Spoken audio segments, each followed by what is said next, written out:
Okay, so sorry for the kind of janky video, but I wanted to get this made pretty quickly so I could get these out to all of you who want them.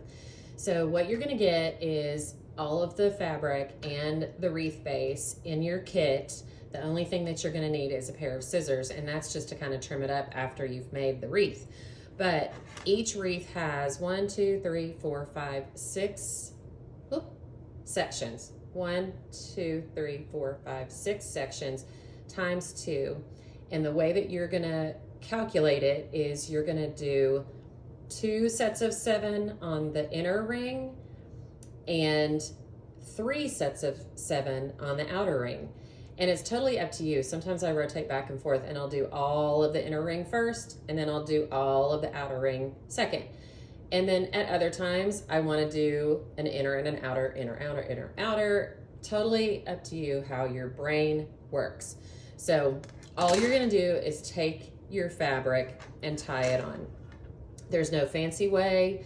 You don't have to try to make it look like a necktie. I'm just tying it like so. But you have to make sure you get them all in the right order. We all know the flags go in a certain order. If you didn't know that, check out those little flag sets that are sold at IMS that have the little black base and you stick the little pegs of the flag in and it'll tell you on the back what order they need to be displayed in.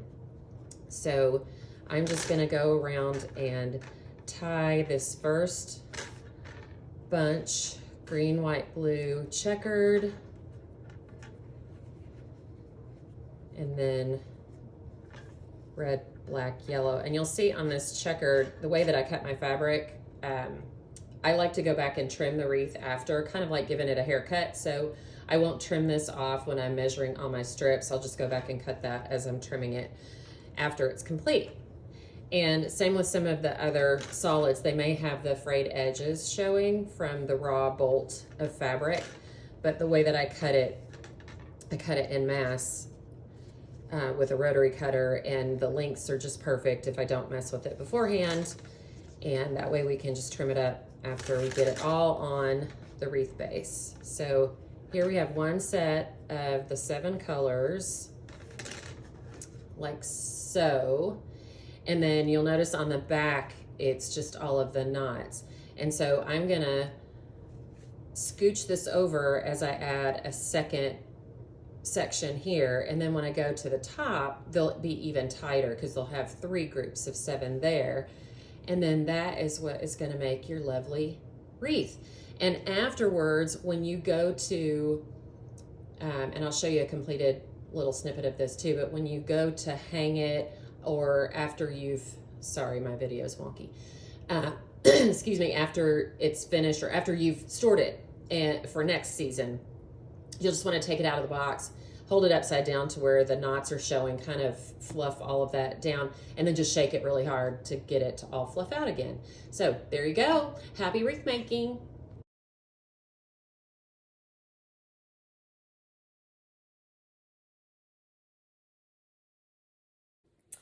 Okay, once you get it finished, you're going to want to turn it upside down. So this is the knotted back, and just shake, and then see how some of, I don't know if you can tell, some of my black ones are a little bit long. And this is where I go to just kind of like give it a haircut, and I just snip some of the longer pieces so that it's a little more even. And you don't have to do this. This is kind of my preference.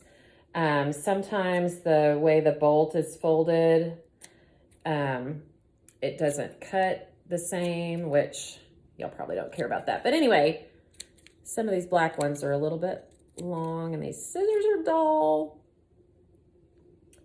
So just kind of give it a little bit of a haircut. And then I'll hold it up and take a look, and that looks pretty good. Now see, some of these look a little bit long too. So if you decide where you want the top to be, then you may want to trim some of these too. Like there's another black one that's a little too long. And you also might want to like turn it this way and just trim as you go. But once you get this down after the season's over and you go to pack it, just pack it flat. But then when you take it out the next year, just shake it upside down. And there you go. Happy May. Happy wreath making.